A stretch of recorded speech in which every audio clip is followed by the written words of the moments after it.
Saudara-saudara sekalian, tanpa krisis iklim pun persawahan pertanian kita tidak memiliki air dan irigasi yang memadai. Bahkan dia lebih fatal lagi dalam mengadakan pengadaan pangan nasional. Petani tidak dilibatkan dan bahkan hanya melibatkan korporasi.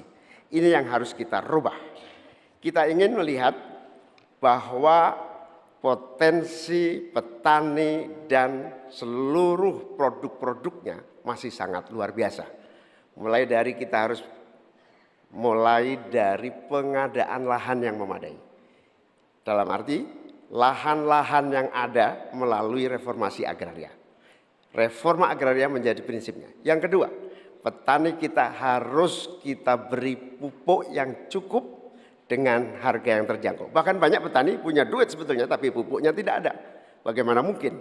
Yang kedua, potensi pupuk organik juga menjadi salah satu bagian penting agar produksi pertanian kita semakin berkualitas. Di sisi yang lain kita ingin program perlindungan gagal tanam gara-gara iklim juga kita berikan supaya petani kita aman, merasa aman dan yakin dengan produksinya. Pengembangan irigasi dan subsidi pupuk tidak bisa dielakkan. Tidak boleh kita melakukan pembiaran petani kita sehingga kita kekurangan pangan, petani kita tidak diberi kesempatan untuk mengisi kekurangan pangan itu. Kualitas pangan kita bergantung juga kemampuan kita memfasilitasi agar petani kita lebih produktif lagi. Dengan cara ini desa-desa kita libatkan untuk menjadi bagian dari satu kesatuan pengadaan pangan yang berkualitas, sekaligus kita hentikan untuk ketergantungan dari pangan di luar produksi kita sendiri. Baik, terima kasih. Selanjutnya kami persilakan calon wakil presiden nomor urut 2 Bapak Gibran Rakabuming Raka untuk menanggapi. Waktu Bapak 1 menit dimulai ketika Anda berbicara, silakan. Baik, terima kasih. Enak banget ya Gus ya, jawabnya sambil baca catatan tadi. Kuncinya di sini adalah ekstensifikasi dan intensifikasi lahan. Kemarin tahun lalu kita sudah bangun pabrik pupuk di Fak-Fak. Kuncinya untuk meningkatkan produktivitas ya kita harus genjot kawasan industri pupuk. Kita dekatkan pupuknya dengan lahan-lahan pertaniannya. Kuncinya pupuk dan pupuk harus didekatkan dengan lahan-lahan pertanian. Otomatis produktivitas akan meningkat. Dan jangan lupa mekanisasi. Kita ingin meningkatkan produktivitas para petani. Pakai RMU, pakai combine harvester, dan juga kita melibatkan generasi muda melalui smart farming. Pakai IoT untuk melihat pH tanah, keasaman tanah, kesuburan tanah, dan juga penggunaan drone untuk penyemprotan pestisida. Terima kasih. Baik, terima kasih. Terima kasih. Baik, kita lanjutkan Bapak-Bapak. Oke, selanjutnya. Kita lanjutkan ya Bapak Ibu. Cukup ya. Kita lanjutkan dulu. Selanjutnya giliran calon wakil presiden nomor urut 3 Bapak Mahfud MD untuk menanggapi juga. Waktunya 1 menit Bapak, dimulai ketika Anda berbicara, silakan. Ya, kan masalahnya itu salah satu yang sering kita dengar, lahan berkurang, petani berkurang.